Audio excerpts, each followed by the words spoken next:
Here's something most Americans can agree on.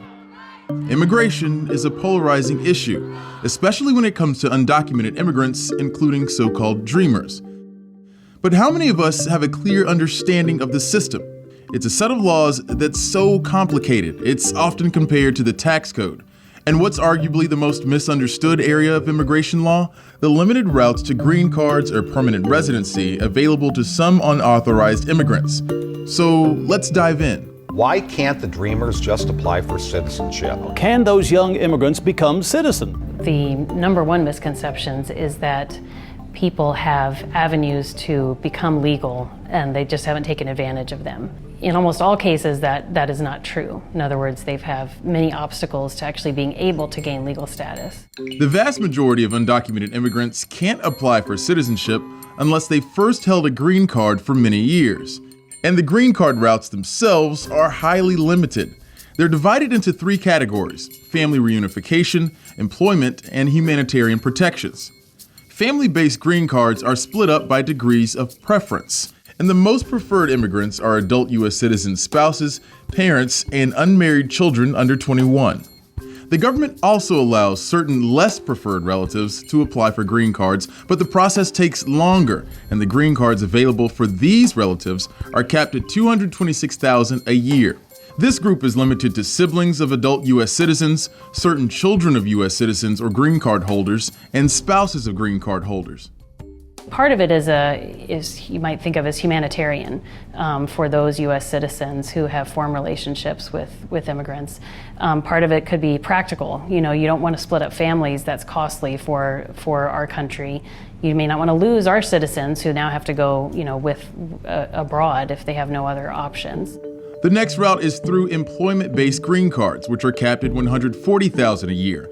Many qualifying professions require high levels of education and outstanding skills. In addition, the majority of employers willing to sponsor an immigrant have to demonstrate that they couldn't find a qualified U.S. citizen to fill the position. The last path is through humanitarian protections that in some cases can lead to a green card. This includes seeking asylum, which most undocumented immigrants can only apply for within their first year in the country. Asylum seekers must demonstrate a well-founded fear of persecution in their home country. Another humanitarian protection is the T visa for victims of severe forms of human trafficking. It is capped at 5,000 visas per year. Victims of other serious crimes may qualify for a U visa, but only if they assisted law enforcement in a criminal investigation and suffered physical or mental abuse as a result of the crime. The government only issues 10,000 of these visas a year. Finally, when undocumented immigrants face imminent deportation and have lived continuously in the U.S. for more than 10 years, they may qualify for cancellation of removal, which directly leads to a green card. However, the eligibility requirements for that green card are notoriously hard to meet. But you have to meet a number of statutory requirements in terms of your residence, good moral character, hardship, a very difficult hardship standard in order to even qualify. And then a judge still has discretion to say, no, I'm not going to grant you cancellation in this case. In addition to these strict eligibility requirements, most of the 11 million undocumented immigrants would have to leave the country to obtain their green cards.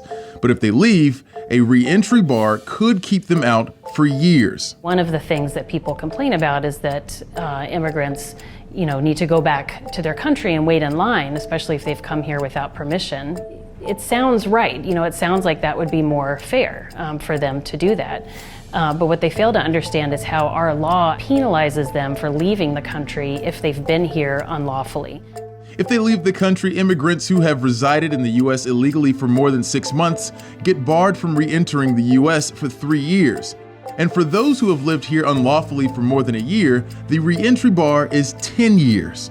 The bar can be waived, but only under extraordinary circumstances.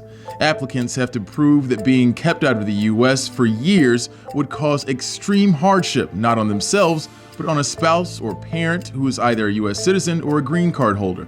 You can introduce various evidence for that, but extreme hardship is a difficult thing to demonstrate. You really have to show that there would be financial or mental, emotional, other types of repercussions for not receiving that waiver.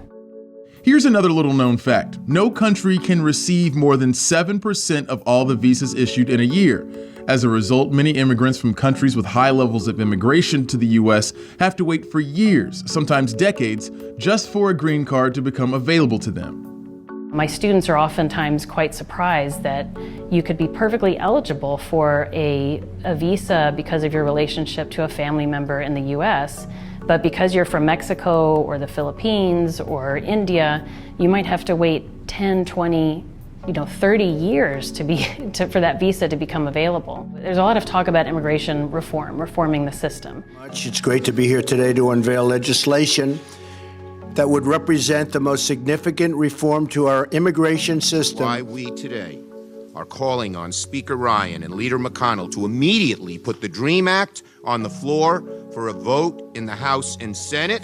The more people can understand the way this system works in practice and the kinds of burdens it places on people, the better we can, reshape that system, and also just make sure we're, being accurate when we're talking about immigrants and immigration.